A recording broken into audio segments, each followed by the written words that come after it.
नमस्कार। एक बार फिर हाजिर हूँ एक नई कहानी ताबीर लेकर।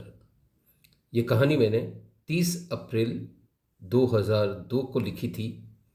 प्रस्तुत है, वाचन कर रहा हूँ कहानी ताबीर। आप सही माने या गलत, मजाक माने या हकीकत, पर मैं अखिल विश्व को साक्षी रखकर कहता हूँ कि मेरा निधन हो चुका था। मैंने स्वयं भी इसकी पुष्टि करने हेतु अपने शरीर की चोटी काटने की कोशिश की, पर तमाम प्रयासों के बावजूद हाथ नहीं उठ रहे थे। मैंने पलकें झपकाने की कोशिश की, पर पथराई आंखों के ऊपर वे भी निढाल पड़ी थी। अंतिम प्रयास के रूप में मैंने जोर से चिल्लाने की कोशिश की, पर नाकामयाब रहा। मेरी श्वास थम चुकी थी, शरीर ठंडा पड़ चुका था एवं अकड़ता जा रहा था। परिजन, रिश्तेदार बदहवास इधर उधर भाग रहे थे। घर में कोहराम मचा हुआ था। बाहर लोग कानाफूसी कर रहे थे कि अचानक हृदयाघात से बंसल साहब का निधन हो गया है। अभी अभी ऑफिस से आए ही थे कि सीने में तेज दर्द हुआ एवं बंसल साहब के प्राण पखेरु उड़ गए। कॉलोनी के डॉक्टर मेहता अभी अभी उनकी मृत्यु की पुष्टि करके गए हैं। मेरे ही सामने मेरी लाश पड़ी थी। अब तक शाम के 7 बज चुके थे। किसी ने लाश के आगे दीपक जलाकर रख दिया था। थोड़े समय बाद किसी ने आकर लाश के चारों तरफ थोड़ी थोड़ी हल्दी बिखेर दी एवं दीपक के पास ही अगरबत्ती स्टैंड पर 4-5 अगरबत्ती लाकर रख दी। सारा वातावरण शोकमय हो रहा था। रात करीब आने लगी थी। धीरे धीरे नाते, रिश्तेदार, मित्र भी आने लगे थे। हमारे घर में drawing room and dining hall आपस में सटे हुए हैं। जब भी मेहमान आते हैं, हम बीच का पर्दा लगा देते हैं। पर्दा हटाने के बाद ड्राइंग एवं डाइनिंग स्पेस मिलकर एक लंबा हॉल बन जाता है। मेरी पत्नी मानसी हॉल के एक कोने में अन्य स्त्रियों के साथ बैठी रो रो कर बेहाल हो रही थी। लड़का राजेश पिछले आधे घंटे से रोते रोते थक गया था। उसकी गिग्गी बंध गई थी।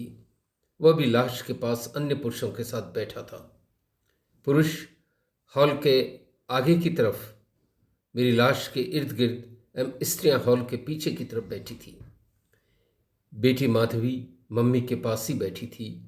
रह रहकर दोनों आपस में लिपट कर रोते। आश्चर्य, मैं ये सब ड्राइंग रूम में रखी आराम कुर्सी, टैगोर चेयर पर बैठे तटस्थ भाव से देख रहा था। रोज मैं इसी कुर्सी पर बैठता था। आज यह कुर्सी खाली थी।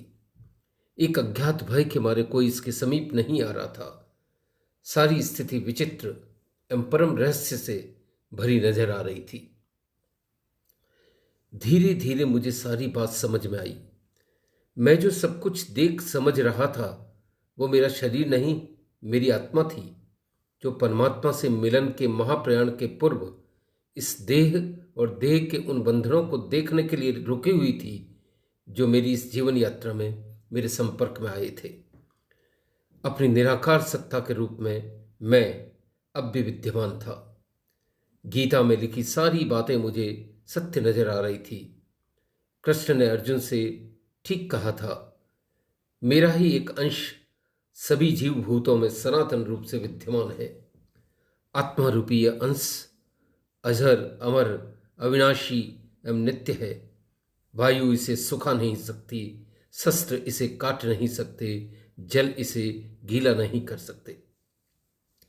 सचमुच मैं इसी रूप में अवस्थित था।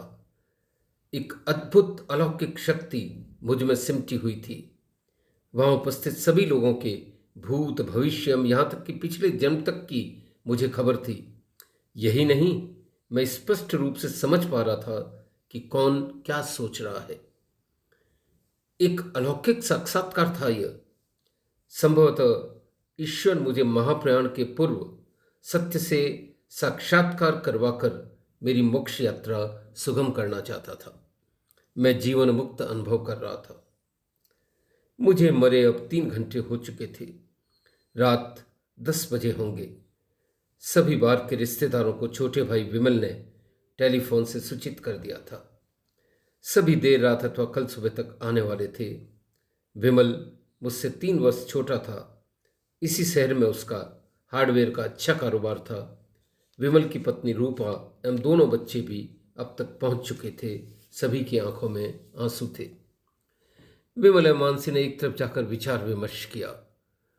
अंतिम यात्रा का समय सुबह 9 बजे तय हुआ एवं उठा होने का अगले रोज 5 बजे। मानसी ने अलमारी से निकालकर मेरी एक फोटो भी विमल को दी। विमल जी, कल के अखबार में शोक समाचार छपवा दो ताकि इनके ऑफिस वालों एवं अन्य सभी को खबर हो जाए।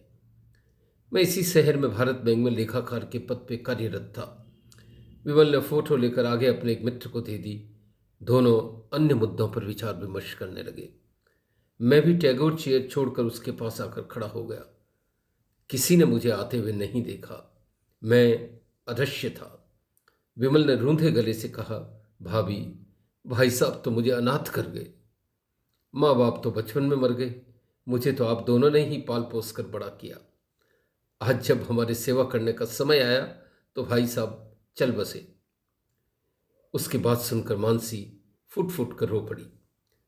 दोनों के आंसू थमे तो विमल ने कहा, भाभी, मेरे पास कुछ 2-3 हज़ार रुपये हैं। आप लोकाचार के लिए कुछ रकम घर में रखी हो तो मुझे दे दो। ऐसे समय में किसी अन्य से मांगना उचित नहीं। मानसी ने अंदर से लाके 15,000 रुपये दिए एवं चेकबुक में से फाड़कर एक चेक दिया। बोली, 1-2 रोज में रकम निकलवा लेना। विमल आश्वस्त हुआ। मैं पास ही खड़ा हैरान था। सत्य मेरे सामने था। 10 कदम दूर विमल के घर पर 30,000 रुपये रखे थे, पर वह तो सपाट झूठ बोल गया। मन ही मन अपनी चतुराई पर प्रसन्न था। भाभी से रुपये झड़प लिए, नहीं तो हिसाब मांगने में मशक्कत हो जाती। दोनों थोड़ी देर में अपने अपने स्थान पर आकर बैठ गए। मैंने अब एक एक के पास जाकर आत्म साक्षात्कार की सोची। जिस दुनिया को मैं गले लगा रहा था उसका ऐसा आलम। सर्वप्रथम मैं मानसी के पास गया। मानसी इसी शहर की यूनिवर्सिटी के रसायन शास्त्र विभाग में गत 10 वर्ष से प्राध्यापक थी। पिछले जन्म में वह एक डाकू थी जिसने मेरे घर से 150 सोने की मोहरें चुराई थी। सचमुच उसे मेरी मृत्यु का बहुत दुख हुआ था। कभी रोती, कभी विचारों में खो जाती। परेश, तुम्हारे बाद इस जीवन को मैं कैसे बिताऊंगी? तुम्हारे हमारे बीच मत मतांतर अवश्य थे, पर मैं तुम्हें हृदय से चाहती थी। मुझे माफ़ करना परेश। 3-4 साल पहले मुझे मेरे विभाग में कार्यरत प्रोफेसर शर्मा से इश्क हो गया था, पर यह बात मैं तुमसे छिपा गई। उन दिनों तुम ऑफिस से देर रात शराब पी कर आते थे। मुझे तुम पर बहुत क्रोध आता था। शादी के 4-5 वर्ष तो तुमने बहुत प्यार किया, पर बच्चे होने के बाद लापरवाह हो गए। इन्हीं दिनों मेरा प्रोफेसर शर्मा से इश्क हो गया। यूनिवर्सिटी से निकलकर चुपके चुपके हम शिल्पा के घर मिलते रहते थे। शिल्पा ने ही हमारे इश्क का सारा प्रबंध किया। बाद में मुझे अपनी भूल का एहसास भी हुआ। शिल्पा उसी के विषय में रिसर्च स्कॉलर थी। प्रोफेसर शर्मा उसके गाइड थे। मैं हैरान था। जिस स्त्री ने सदैव मेरी मंगल कामना की, करवा चौथ का व्रत रखा, मंगलसूत्र पहना, उसका यह रूप, जिसे मैंने देवी समझकर जीवन भर हृदय के पुष्प एवं भावनाओं का नैवेद्य चढ़ाया, वही फिसल गई। मैं जीवित होता है मुझे पता चल जाता तो उसकी हत्या कर देता। उसने भनक तक नहीं पड़ने दी। इतना सब कुछ जानकर भी मैं विवश था। मैं तो सुख दुख से परे आत्मावस्थित था। एक ऐसे मुकाम पर खड़ा था जहां न सुख है, न दुख, न लाभ है, न हानि, सिर्फ एक सम्यक एवं समत्र दृष्टि है। जब भी बाहर से कोई स्त्री आती, मानसी फूट फूट कर रोती, पर थोड़ी देर बाद ही उसे भविष्य की चिंता सताने लगती। मेरे पीएफ, ग्रेच्युटी, पेंशन एवं बीमा रकम की एक धुंधली जोड़ वो लगाने लगी थी। कुल जोड़ निराशाजनक थी। बच्चों की जिम्मेदारियां मुंह बाएं खड़ी थी। कितनी बार इन्हें समझाया, कम से कम बीमा तो अच्छी रकम का करवा लो, पर यह तो सदैव लापरवाह थे। इनको तो फाका मस्ती पसंद थी। इतने में उसके पीहर की गाड़ी बाहर आकर रुकी। गाड़ी से मेरा साला मुकेश, उसका परिवार एवं अन्य रिश्तेदार उतरे। मेरा ससुराल इस शहर से 150 किलोमीटर दूर रामपुर शहर में था। सूचना मिलते ही वो गाड़ी से आ गए। मानसी सबसे मिलकर फूट फूट कर रोई। पति के मरने के बाद भारतीय विधवा का पीहर ही आधार बन जाता है। औपचारिकता बस वो ससुराल वालों से स्नेह अवश्य रखती है, पर अवलंब उसे पीहर में नजर आता है। जड़ें ससुराल में होती है, पर ठंडी हवा पीहर से आती नजर आती है। मेरा शाला मुकेश विमल एवं अन्य पड़ोसियों के मध्य जाकर बैठ गया। सांत्वना देने मैं भी उसके पास गया। मेरी मृत्यु से भी अधिक वह अपने बहन के दुख से दुखी था। अभी तो ये 40 वर्ष की है, कैसे सारा जीवन ढोएगी? इसका तो जीवन तपस्या बन गया। उठावने के दूसरे रोज होने वाली पगड़ी रस्म का खर्चा भी उसे व्यथित कर रहा था। पिछले 1 वर्ष में बचाई सारी रकम स्वाहा होने वाली थी। बेचारा गोवा घूमने की योजना बना रहा था, सारी योजना खटाई में पड़ गई। मानसी को जोड़कर उसके 4 बहनें थी। जैसे तैसे जोड़ तोड़ जुगत बिठाता, कोई न कोई खर्च उसके आगे पीछे लगा रहता। ससुर जी के निधन के बाद वही ससुराल का कर्णधार था।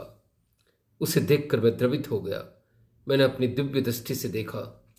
पिछले जन्म में वह एक गांव में साहूकार था। जरूरत के मारे किसान उसके आगे हाथ फैलाते। वह रकम तो दे देता, पर ब्याज की गणित में किसान को जीवन भर उलझा देता। मूल जस का तस बना रहता। इस जन्म में ये किसान उसकी बहनें बनकर आए थे। मेरे साले के पास ही हमारे मोहल्ले के सबसे बड़े रईस राजीव अग्रवाल बैठे थे। हमारे घर से 50 कदम पर उनका आलीशान बंगला था। घर में गाड़ी, नौकर, ड्राइवर सब कुछ थे, पर थे विधुर। पिछले वर्ष ही उनकी पत्नी का निधन हुआ था। बैठे बैठे सोच रहे थे, ये ईश्वर भी कितना बेरहम है। किसी की पत्नी उठा लेता है तो किसी का पति। उनकी उम्र मेरी उम्र के आसपास थी। सोच रहे थे, काश उनकी व मानसी की शादी हो जाए। बुढ़ापा आराम से कट जाएगा। हर महीने वेतन की मोटी रकम भी मिलेगी। उसके स्वप्न वर्तुल उनके बच्चों की याद आते ही भंग हो जाते। पिछले जन्म में वे कौवा थे, हर समय इधर उधर से हड़पने को तकते रहते। इस जन्म में और जन्मों के पुण्य से मनुष्य की देह तो मिल गई, पर काकव्रती नहीं गई। दुनिया के इस विभत्स रूप को देखकर मैं दंग था। धीरे धीरे सभी के पास होकर गुजरा। सभी एक मौन चुप्पी के पीछे न जाने क्या क्या योजनाएं बना रहे थे। कोई किसी का धन हड़पने की योजना बना रहा था, किसी को पुत्रों की चिंता खाई जा रही थी, कोई अपनी बीवी से परेशान था, कोई कारोबार से दुखी था।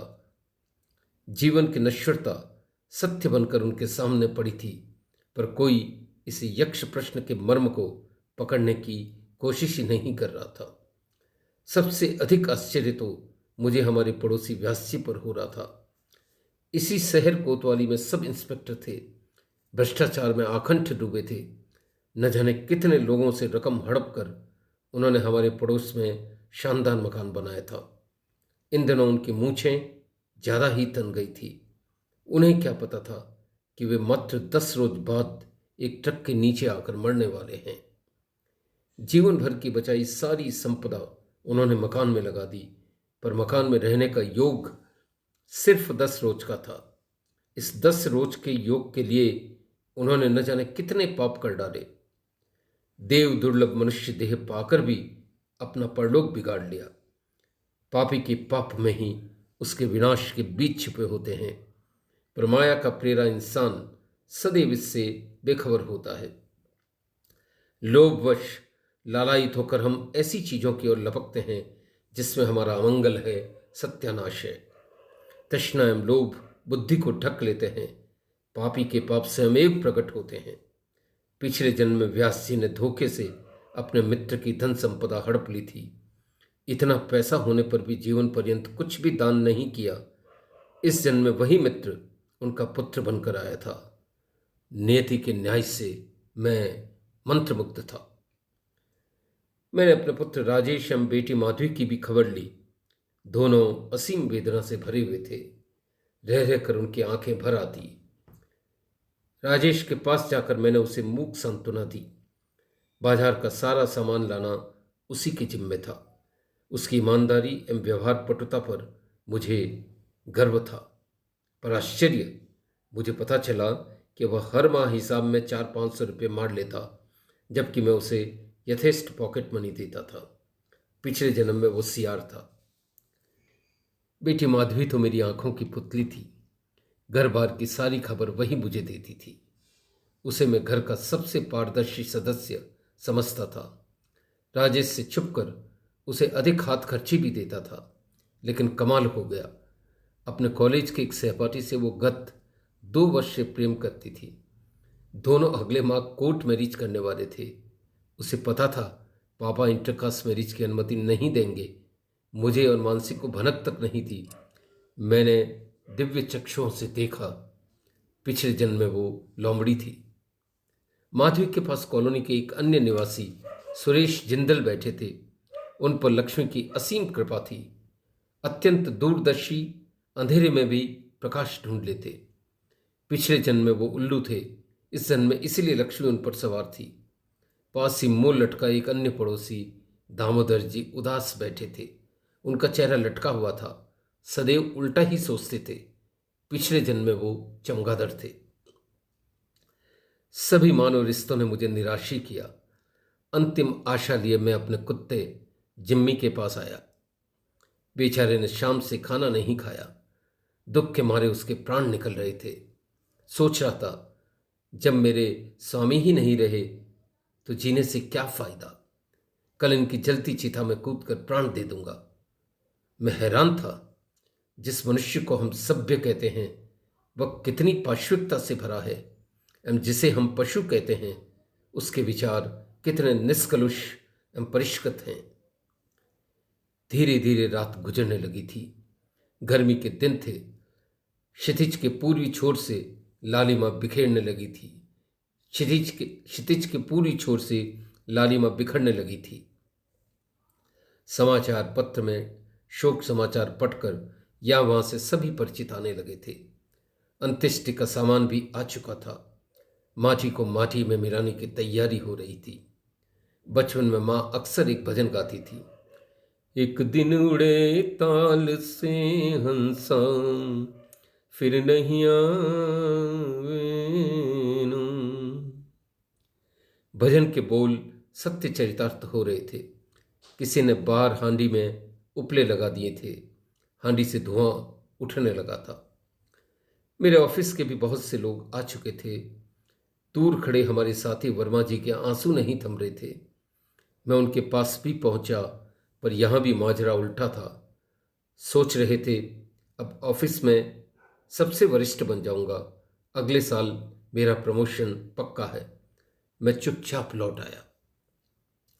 संसार के इस रूप को देखकर मैं ठगा सा रह गया। जिस संसार में ऐसे मित्र रिश्तेदार बसते हो, जिस दुनिया का ऐसा घिनौना रूप हो, उस दुनिया से इतना मोह। ऐसी दुनिया में तो मृत्यु उत्सव है। मैं घर से बाहर आ गया। दूर एक तेज प्रकाश में विलीन होने ही वाला था कि एक तेज आवाज सुनकर चौंक गया। मानसी सामने खड़ी थी। बंसल साहब, चाय तैयार है। हर सुबह वही मुझे चाय के प्याले के साथ उठाती थी। मैं हड़बड़ा कर उठा। सारा शरीर पसीने से भीग गया था। मैंने उठकर मुंह धोया एवं चाय पीने लगा। वैराग्य का एक सुप्त अंकुर मेरे मन में जन्म ले चुका था। संतों ने ठीक कहा है, यह संसार एक गोरख धंधा है। इसके पेच बहुत कठिन हैं। जगत में कोई अपना नहीं होता। इंसान सिर्फ भ्रम पालता है। अब मेरा मन इस अद्भुत अलौकिक स्वप्न की ताबीर ढूंढने में लगा था। धन्यवाद। यही थी कहानी मित्रों। आशा है आपको पसंद आई होगी।